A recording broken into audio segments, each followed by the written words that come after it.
spider at all times. Uncomfortable. Well, I'm just saying. Don't Okay, eat well, us, and I won't eat you when I'm a spider. Cool. I just think that, like, as someone who has his mom as a skull on my head, turning into spiders is kind of weird. That's understandable. I could. But I like regular you. You seem fine. How did you get on this island? What's an island? If you lived here forever. I came up in a cave. I was underground. The sun really scared me the first time I saw it. I can imagine. I was about like 7. How old are you now? Yeah. 9. But then we, Mom and I left home, and then now we were here, and then Mom died. Q, you hear a voice in your head. You hear a voice in your head go, "Cool story, bro." I mean, yeah, she's still here, but she did die, though. What do you mean she's still here? Like, this is her. Points to his helmet. Oh. Yeah, so. Okay. Well, she looks great. She looks like she I was keep her clean. nice. She's got a nice. fantastic complexion. Tell her we said hello. Mom, they say hi. Tell them I said to fuck off. She says hi back. Oh, she sounds lovely. Oh, Ma! You guys see standing and sort of directing people, not necessarily barking orders. He's seems more or less soft-spoken, but you see a tiefling man with dark red skin and a captain's hat. Oh, hello. I am Captain Riddick. Welcome to my boat. We are not typically in the business of passengers, but given the current situation in Evercrest, it seemed like the right thing to do. Also, your Xefi? Is that her name? Yep. Yes. Gave us more money than our past 3 crossings combined. Yes. Thank you for joining us. I hope your trip is a pleasant one. Goodbye. The sky is still largely gray and the waves are high, and you all are still anchored. The Salty Mule is still anchored. And you all see a ship slightly smaller than the Salty Mule. Just barely right before, you all see it barreling toward you.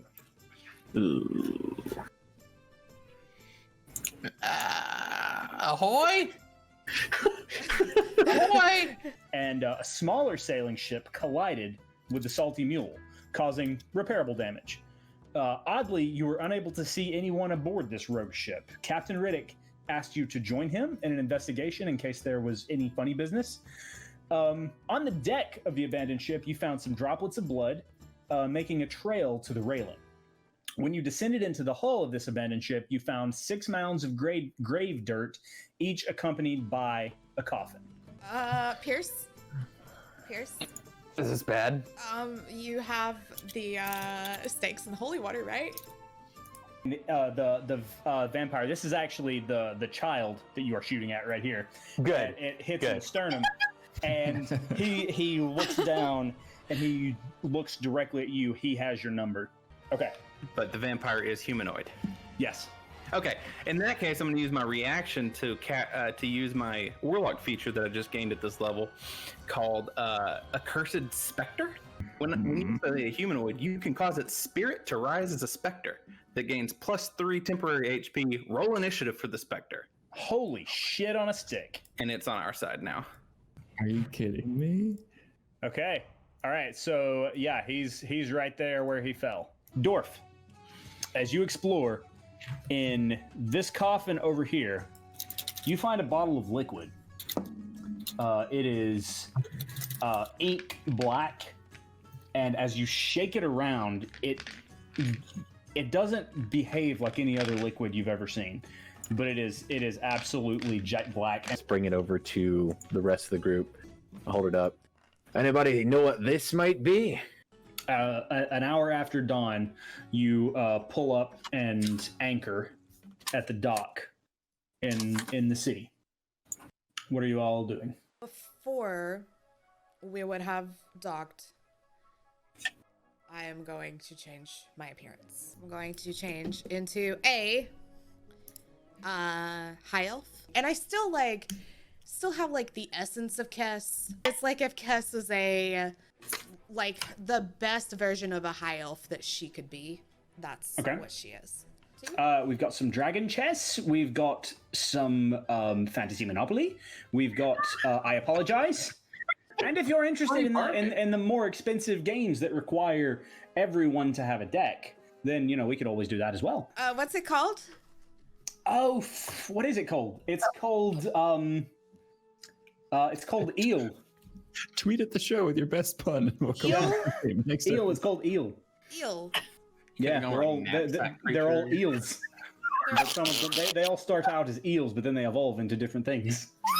Guys, I have to create a whole ass game. You do! You did this! You both notice a woman frantically walking around as she's like keeping pace with you. It's a human woman, and you see her go into a pub. She's holding a stack of papers. Kess, you notice that there is a child on this. It's like a crude pencil sketch, but it still looks oddly familiar. It is a child Don't that you dare. you I have swear. seen. I swear! It's a child you've seen in the past week. Can I have thank you one all. of these papers? Yes, please do. It's my son. His name is Tiberius. If you see him, please help me find him. I come all the way from New Hexton. I do not know how. I don't know why. I've looked everywhere between here and there, but I do not know where else to look. Is there anybody else missing? There are a few people missing in New Hexton. Yeah, people are going about like nothing's fucking happening. But I'm sorry. I must be off. Thank you so much for your help. Please, if you see him, just tell him I'm looking for him. Ask him to come home. Let me see. And I'll hand Q the paper. I mean, Q, no question. You recognize him. This is Nice Ghost. Hey, that's nice, Ghost. Pierce and Kess are standing in the hall waiting on you. Fish. After we do this, we'll find the fish. Well, come on, we gotta go. I want that bag. Let's go. What bag? The bag. You're being less quiet than you told me to be. No, I'm trying to not be suspicious. Find a area, like a good little area to grow a flower. Mm-hmm. Hey, what was that flower thing?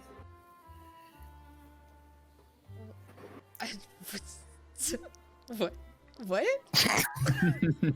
Like, I don't know what you're talking Before about. you went and robbed the shit out of that place, you did a flower thing. What was the flower thing? They're calming. I needed a moment of calm before we got into whatever we got into that didn't even really happen because I'm so awesome. Oh, so it's like lavender. Well, yeah. When you guys go to bed, I need each of you. Let's go ahead and do everyone now. Can I get everyone besides Dorf to make a wisdom saving throw? What is wrong with us? We don't know. We don't know. Pierce, we shall start with you.